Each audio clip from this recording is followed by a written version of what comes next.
আজ ভালোই ভালোই মাছ পেয়েছি। একা এলে এই এক সুবিধা, বেশি মাছ পাওয়া যায়। রমেশের সাথে এলে কাজ কম, কথা বেশি হয়। আমি হিমেল দাস, পেশায় একজন জেলে। ভরা নদীতে মাছ ধরে আমার সংসার চলে যায়। বাবাও জেলেই ছিল, তাই লেখাপড়া করার ইচ্ছা থাকা সত্ত্বেও বাবা চায়নি লেখাপড়া করি। তার পেশায় সে আমাকে দেখতে চেয়েছে, কি আর করার, রাজি হয়ে যাই। এখন মাছ ধরতেই ভালো লাগে। কি করে বেশি মাছ ধরবো আর বাজারে চড়া দামে কিভাবে বিক্রি করব, সেই নেশাই সব সময় আমার মাথায় ঘুরপাক খায়। প্রতি রাতের মতো আজও ভরা নদীতে মাছ ধরে বাড়ি ফিরছিলাম। শীতের রাত, চারিদিকে প্রচণ্ড নিস্তব্ধতা। ঝিঝিপোকারাও যেন আজ ঘুমিয়ে আছে। কোনো ডাক শোনা যাচ্ছে না। গভীর রাত হওয়ায় চারপাশ এমনিতেই অন্ধকারে ডুবে আছে। তার উপর শীতের কুয়াশা পড়ে রাস্তাঘাট ঝাপসা দেখাচ্ছে। আমি দ্রুত পায়ে হেঁটে যাই সামনের দিকে, আর তখনই পিছনে কারো হাঁটার শব্দ পাই।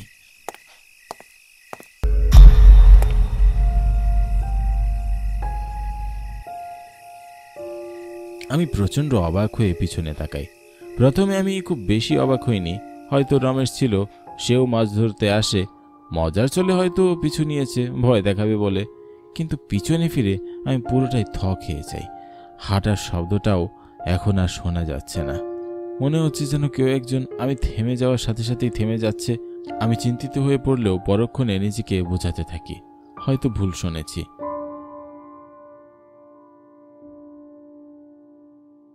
তাই আবারও সামনের দিকে অগ্রসর হতে থাকি। হঠাৎ আমার মাছের ঝুড়ির দিকে খেয়াল হতেই আমার হৃৎপিণ্ড লাফিয়ে ওঠে। ঝুড়িতে কোনো মাছ নেই।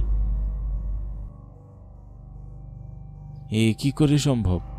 শীতের রাতে যে মাছগুলো আমি ভরা নদীর থেকে ধরলাম, সেই মাছগুলো নিমিষে উধাও হয়ে গেল কেন? আমি ঝুড়িটা মাটিতে নামিয়ে রেখে চিন্তিত হয়ে দাঁড়িয়ে রইলাম। এ যেন এক ভুতুরে কাণ্ড। তবে কি আমি কোনো মাছ খেয়ে প্রেতাত্মার কবলে পড়েছি? ওরে বাবা রে, আজ আবার নিস্তার নেই, তাড়াতাড়ি এখান থেকে পালাতে হবে রে। অন্ধকারে শীতের রাতে রাস্তায় আমি ছাড়াও আরও একজন আছে, যে কিনা একজন প্রেতাত্মা। এটা ভেবে আমার শরীর শিউরে ওঠে, কারণ কোনো মানুষের পক্ষে ভাবে অদৃশ্য হয়ে ঝুড়ি থেকে মাছ নেওয়া তো সম্ভব নয়। আমি আর বেশিক্ষণ এই ভূতের রাস্তায় দাঁড়িয়ে থাকতে পারলাম না। ঝুড়ি নিয়ে বাড়ির দিকে ছুটতে লাগলাম।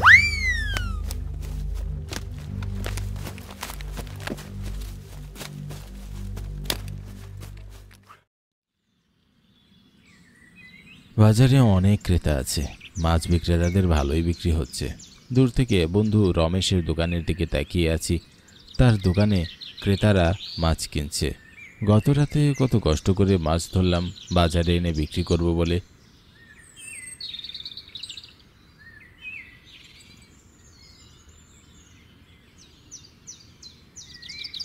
কিন্তু কি পোড়া কপাল, আমার সব মাছ ভূতে নিয়ে গেছে। রমেশের দোকান থেকে ক্রেতারা চলে যেতেই আমি দোকানের দিকে এগিয়ে গেলাম।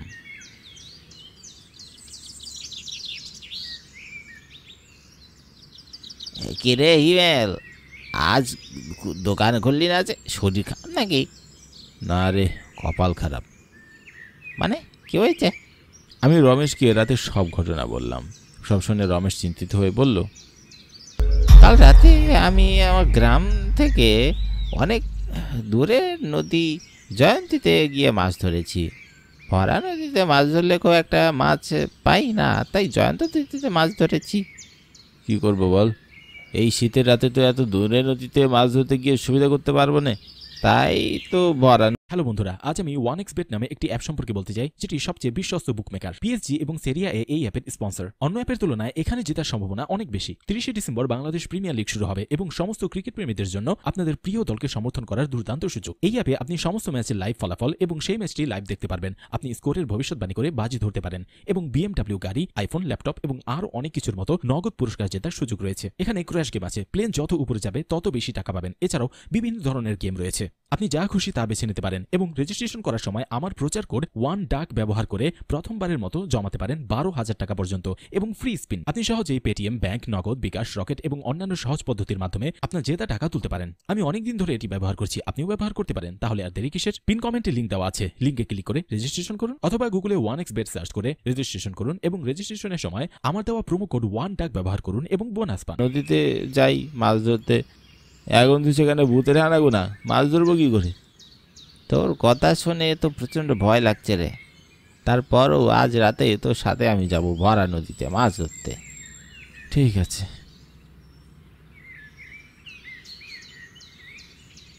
রমেশের কথা বিশ্বাস করাই আমার ভুল হয়েছে। ওর জন্য অপেক্ষা করতে করতে অনেক দেরি করে ফেলেছি। বাধ্য হয়ে আমি একাই নদীর দিকে যেতে চাচ্ছি। প্রচণ্ড ভয়ও লাগছে, কিন্তু তাছাড়া তো আর কোনো উপায়ও নেই। মাছ না তুলে সংসার চালাবো কি করে? বাবা কত টাকা ঋণ করে গেছে, সেই টাকাগুলোও তো পরিশোধ করতে হবে। তা না হলে ভিটে বাড়িও হাতছাড়া হয়ে যাবে। চারিদিকে ভয়ার্ত দৃষ্টি ফেলে আমি ভরা নদীতে আসি।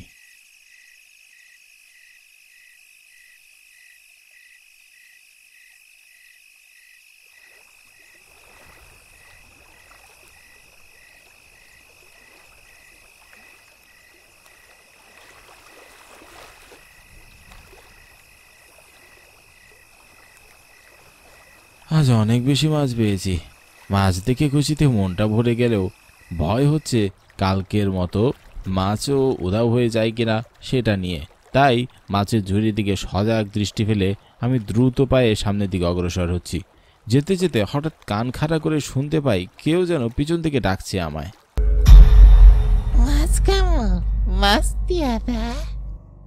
একটা ফ্যাকাশে কণ্ঠে মাছ খাওয়ার কথা শুনে আর গা শিউরে ওঠে। এই তো সেই মাছ খেয়ে গো প্রেতাত্মা, আজকেও চলে এসেছে। প্রচণ্ড ভয়ে আমি অস্থির হয়ে উঠি। আজকেও সেই প্রেতাত্মা আমার পিছু নিয়েছে। পিছনে ফিরে তাকানোর মতো সাহস আমি খুঁজে পাচ্ছি না। ইচ্ছা করছে এক দৌড়ে বাড়ি ফিরে যাই, কিন্তু আজ কিছুতেই মাছ ফেলে যাওয়া যাবে না। এই মাছ আমি কষ্ট করে ধরেছি, তাই এই মাছ আমি বাড়ি নিয়েই যাব। আমি পিছনে না তাকিয়ে ঝুড়ি হাতে দৌড়াতে শুরু করি, আর তখনই পিছন থেকে একটা হুঙ্কারের মতো শব্দ হয়।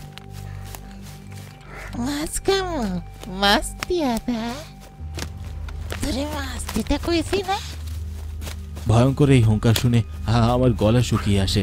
ভয়ে ভয়ে আমি পিছনে ফিরে তাকাই, আর তারপর একটা স্বস্তির নিঃশ্বাস ফেলি। একজন বয়স্ক লোক আমার দিকে হাসি মুখে তাকিয়ে। এতক্ষণ কি ভয়টাই না পেয়েছি। হ্যাঁ, আমি ভেবেছি হয়তো অনেক ভয়ঙ্কর কোনো প্রেতাত্মাকে দেখবো, কিন্তু কি দেখলাম? এ তো দেখছি আমার মতোই একজন মানুষ দাঁড়িয়ে। লোকটার বয়স আনুমানিক 50 কি 60 তো হবেই। মাথার চুল অল্প সাদা। মাছগুলো কি বিক্রি করবে বাঝা? জি কাকা, মাছগুলো কাল সকালে আমতলির হাটে বিক্রি করব। কাল সকালে অত কষ্ট করে বিক্রি করার দরকার নেই, তুমি বরং সব মাছ আমাকে দিয়ে দাও। মাছ আমার অনেক পছন্দের। এই সব মাছ আপনি খাবেন?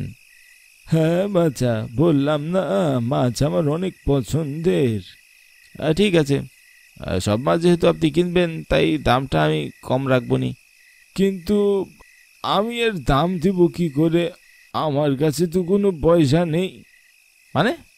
বয়স্ক লোকটি তার পকেট থেকে একটা স্বর্ণের চেইন বের করে আমার হাতে দেয়। তুমি যদি আমাকে প্রতি রাতে মাছ দাও, আমি অনেক দামি কিছু তোমাকে দেব। আচ্ছা ঠিক আছে। লোকটার কথায় আমি রাজি হয়ে যাই।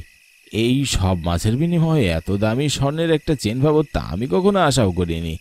এই স্বর্ণের মূল্য মাছের দাম থেকে অনেক বেশি হবে।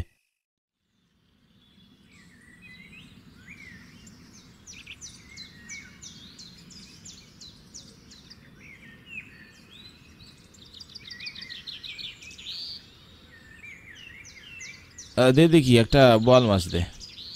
আমার থেকে মাছ কিনছিস? তুই কি মাছের ব্যবসাটা বন্ধ করে দিলি নাকি? না, মাছের ব্যবসা তো আমার বাপ দাদার। এই ব্যবসা আমি কি করে ছাড়তে পারি? হ্যাঁ, তাহলে দোকান খুলছিস না কেন? দোকান খুলছি না কারণ মাছ ধরার সাথে সাথেই মাছ বিক্রি হয়ে যায় আমার। কি বলছিস কি? রাতের বেলা তোর থেকে মাছ কিনে কে? আছে আছে, একজন বড়লোক ক্রেতা আছে। বল না বন্ধু, আমার একটু জানতে ইচ্ছে করছে। রমেশের বিড়াবিড়িতে আমি আমার সাথে ঘটে যাওয়া সব ঘটনা খুলে বলি। সব শুনে রমেশের চক্ষু চড়ক গাছ। এত রাতে ওই বৃদ্ধ লোক তোর থেকে মাছ কিনে বিনিময়ে তোকে অনেক স্বর্ণ দেয়? হ্যাঁ রে বন্ধু, আর তাই তো আমার দিনকাল এখন ভালোই যাচ্ছে। দেখ, আমার কথায় রমেশ কি যেন চিন্তা করতে থাকে। আমি রমেশের থেকে মাছ কিনে নিয়ে বাড়ির দিকে হাঁটতে থাকি।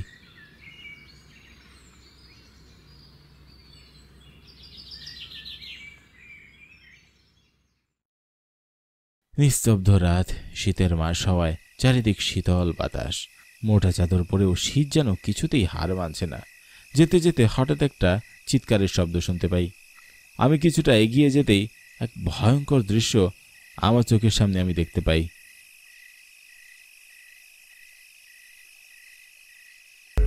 বিভৎস দেখতে এক প্রেতাত্মা রমেশের গলা চেপে ধরেছে।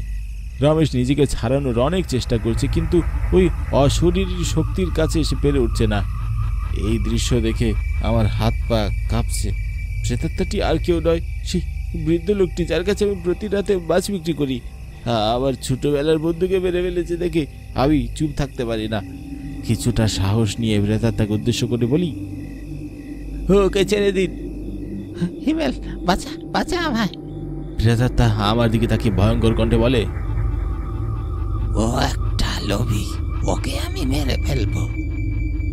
দয়া করুন একটু, ও ভুল করেছে, আর কখনো এমন করবে না, ওকে ছেড়ে দিন না। আমার কথায় প্রেতাত্মাটি চুপ করে রইল, আর তারপর রমেশকে আছড়ে মাটিতে ফেলে দিল। রমেশ মাটিতে পড়ে আর্তনাদ করে ওঠে। ওরে বাবারে, এবারে গেলাম রে। রমেশের এই অবস্থা দেখে আমার গলা শুকিয়ে আসে ভয়ে। প্রেতাত্মাটি আমার দিকেই আসছে।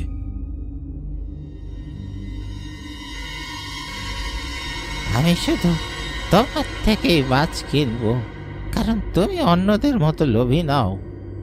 আপনি মানুষ নন? না, আজ থেকে 2 বছর আগে মারা গেছি। এই গ্রামে এখনো আমার পরিবার বাস করে। প্রতি রাতে আমি আমার পরিবারের মানুষদের দেখতে চাই, লুকিয়ে তাদের দেখি।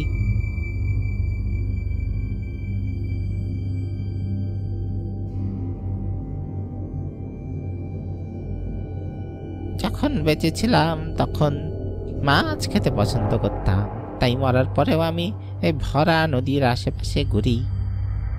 কিভাবে মারা গেলেন আপনি? হার্ট অ্যাটাকে মারা যাই।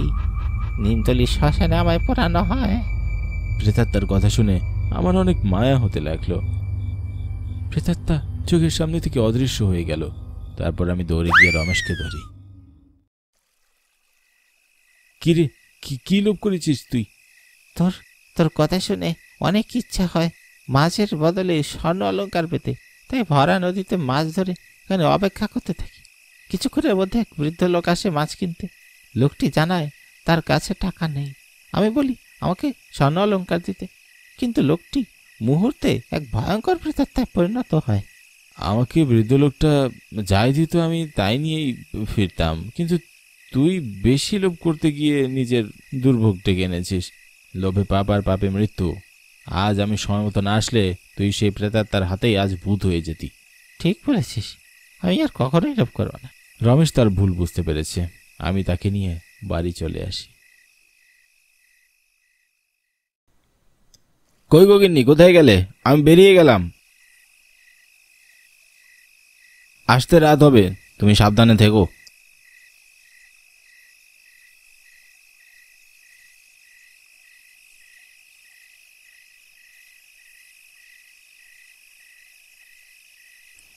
আমি কুশল, পেশায় একজন ড্রাইভার। তবে অন্যের গাড়ি নয়, নিজে অনেক কষ্ট করে গাড়িটি কিনেছি। সেসব কষ্টের কথা মনে পড়লে এক দীর্ঘশ্বাস পড়ে। যাক গে সেসব কথা।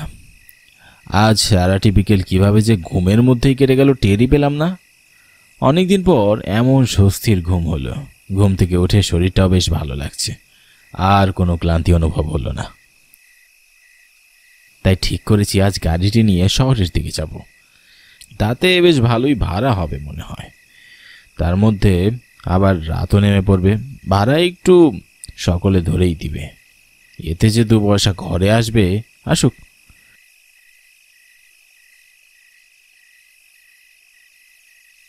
দিয়ে আসলাম। ঠিক তখন আমার চোখে পড়ল রমণী কাকি আর রঘু কাকাকে।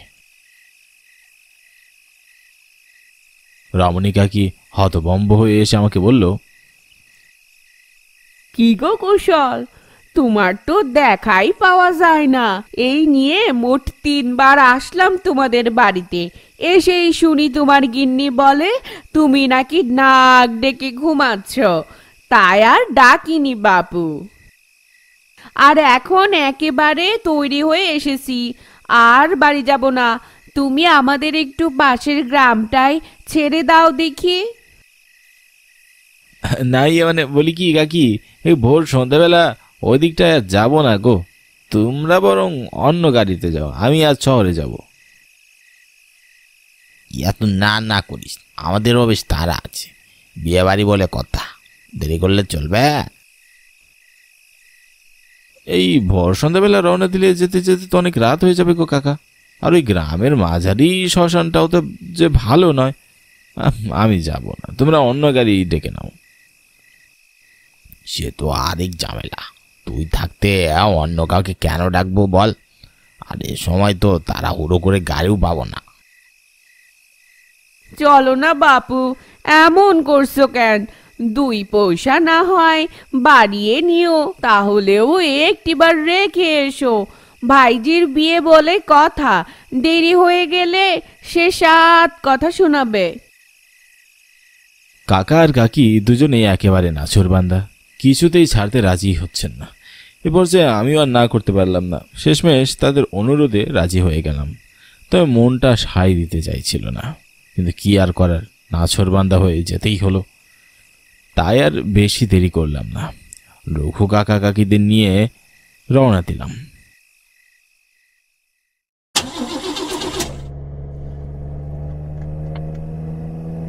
বেশ জোর গতিতে গাড়ি চালিয়ে যাচ্ছি, যাতে তাড়াতাড়ি পৌঁছতে পারি। গ্রামের পথটা অনেক, এই গ্রাম থেকে অলন্দপুর যেতে বেশ সময় লাগে। বেশ আন্দাজ করতে পারছি ফিরতে ফিরতে রাত হয়ে যাবে, এমনিতেই সন্ধ্যা নেমে গিয়েছে। এর মধ্যে চারপাশটাও বেশ ফাঁকা ফাঁকা, বেশ জরাজীর্ণ হয়ে রয়েছে, মনে হচ্ছে যেন নিশুতি রাত। কাকা কাকিও যেন কথা বলছেন না, তারাও চুপচাপ। এদিকে আমার বুকের ভেতরটা কেমন ধুকধুকানি বাড়ছে, বেশ ভয়ও লাগছে। সে 2 বছর আগের কথা যেন বারবার মনে পড়ছে, কিছুতেই আর টানতে মন চাইছে না।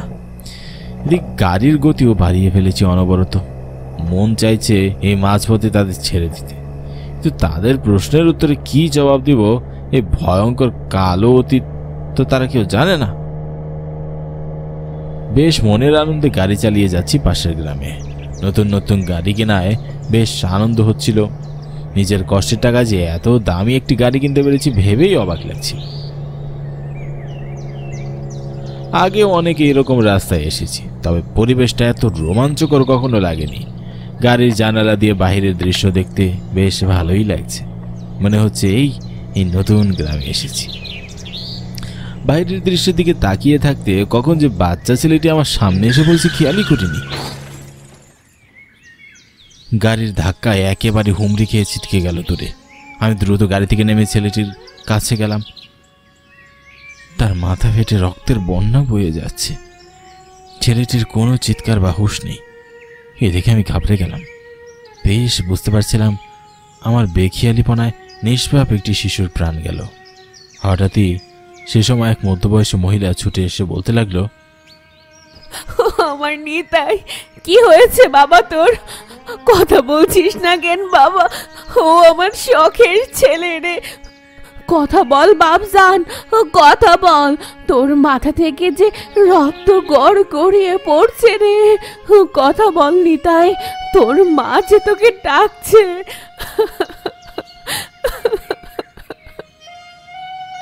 মহিলাটির আর্তনাদে যেন আমার বুকের ভিতরটা দুমড়ে মুচড়ে উঠেছে। অসহ্য এক ব্যথা হচ্ছে বুকের বাঁ পাশটায়। আমি আর সহ্য করতে পারলাম না, খুব অপরাধী মনে হচ্ছিল আমার। আমি কিভাবে এই নির্দোষ ছেলেটাকে মেরে ফেললাম। হঠাৎ এইসব কথা মনে হতেই যেন ভরকে উঠলাম। এর মধ্যে গ্রামের প্রায় ঝুমরি শ্মশানের পাশাপাশি চলে এসেছি। এই শ্মশানে ছেলেটির লাশ দাহ করা হয়েছে। মনে এক অপরাধ বোধ নিয়ে বেশ ভয় পাচ্ছিলাম ওর সাথে, তবে কেন পাচ্ছি জানি না। মনে হতে লাগলো কেউ কানের কাছে বারবার আর্তনাদ করছে। বারবার মনে হচ্ছে এই গাড়িতে আমরা ছাড়াও আরো কেউ আছে।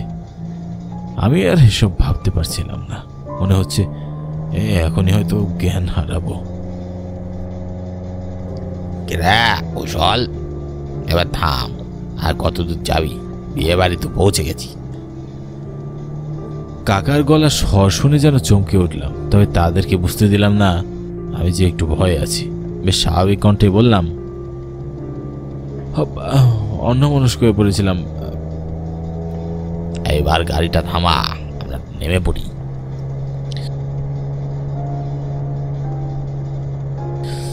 রঘু কাকার কথা বলার সাথে সাথে গাড়ির ব্রেক ধরে থামিয়ে দিল। এরপর সকলেই গাড়ি থেকে নেমে পড়লাম।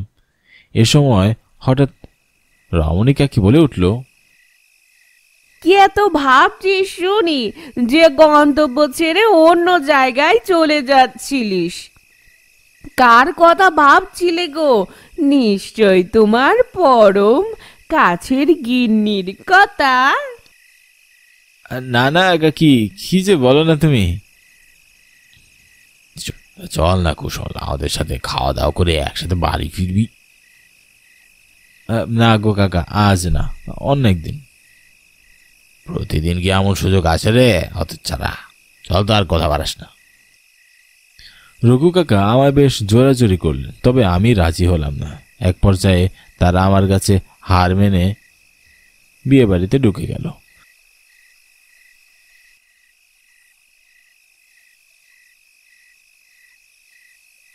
আমিও আমার এই শখে গাড়িটি নিয়ে রওনা দিলাম শহরের দিকে। তবে এইবার যেন পরিবেশটা একটু পাল্টে গেল। থমথমে হতে লাগলো সবকিছু। গাড়ির গতি বাড়াতে চাইলেও যেন বাড়ছে না, ঠিক একই গতিতে চলছে। এদিকে হিম করা শীতল হাওয়া গা ঘেঁষে চলে যাচ্ছে। হিম শীতল হাওয়ায় আমার পুরো শরীর শিউরে উঠল। এ সময় আমাকে চমকে দিয়ে হুক্কা হুয়া আর ঘেউ ঘেউ করে শিয়াল আর কুকুর ডেকে উঠল। এতক্ষণ কোনো সারা শব্দ পাইনি, হঠাৎ শিয়াল কুকুর কোত্থেকে এলো? তৎক্ষণাৎ মনে হলো এটি যেন আমার জীবনের সবচেয়ে বড় ভুল।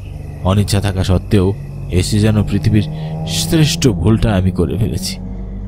আধার যেন আরো ঘনিয়ে আসতে লাগলো। গাড়ির সামনে কিচ্ছুটি স্পষ্ট দেখা যাচ্ছে না। অনেক চেষ্টা করলাম, কিন্তু কিছুতেই গাড়ি স্টার্ট নিতে চাইছিল না। গাড়িটি থেকে নামতেও মন চাইছিল না, তবে নিরুপায় হয়ে নামতেই হলো। নেমেই খেয়াল করলাম শ্মশান বরাবর দাঁড়িয়ে আছি। শ্মশানের প্রবেশ পথটার দিকে তাকাতেই বুকের ভিতরটা খচ করে উঠল। সবকিছু আরো থমথমে স্তব্ধ হয়ে গেল। সবকিছু উপেক্ষা করে আমি চটজলদি চাকার দিকে তাকিয়ে দেখতে লাগলাম আসলে সমস্যাটি কোথায়। তবে তেমন কিছু দৃষ্টিগোচর হলো না। তাই গাড়িতে উঠে বসতে যাবো এমন সময় চোখ গেল শ্মশানের দিকটায়। আমার চোখ দুটো যেন অজান্তে বড় বড় হয়ে গেল। হে যেন এক অবিশ্বাস্য ব্যাপার। কিছুতেই যেন এই চোখকে বিশ্বাস করতে পারছিলাম না। অনবরত শরীর থরথর করে কাঁপতে লাগলো। বুকের ভেতরটা অজানা এক ভয়ে হাহাকার করে উঠল। কি করব বুঝে উঠতে না পেরে এমন সময় চোখের সামনে উপস্থিত হলো সেই মহিলাটি, যার সন্তান আমার গাড়ির সাথে ধাক্কা খেয়ে মারা যায়। তবে সেদিনের মহিলাটি আর আজকের মহিলাটির মধ্যে বেশ পার্থক্য। মহিলাটির চোখে মুখে রাগ, ক্ষোভ আর রক্তের রক্তবর্ণ হয়ে রয়েছে তার দু চোখ।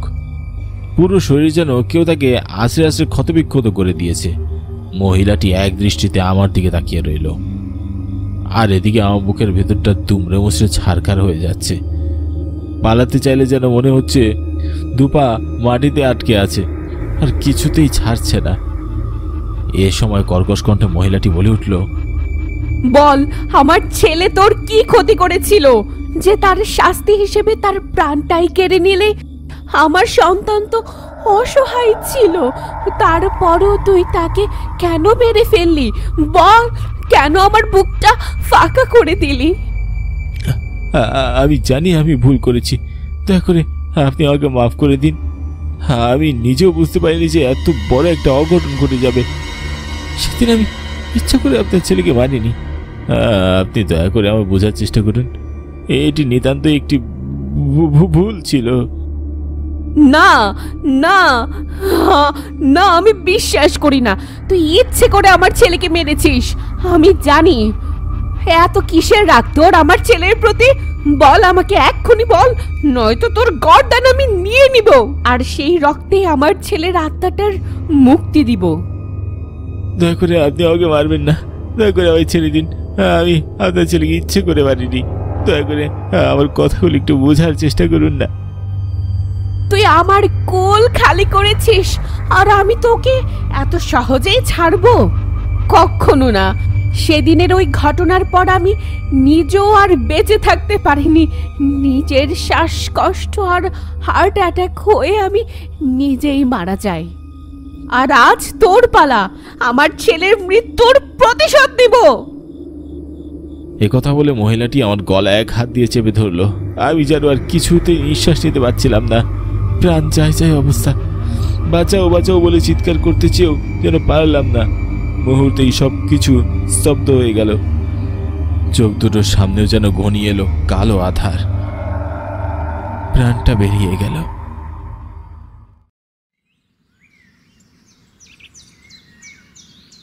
পরদিন সকাল, ঝুমরি শ্মশানের পাশে একটি বড় গাছটায় আমার লাশটি ঝুলিয়ে রাখা হলো।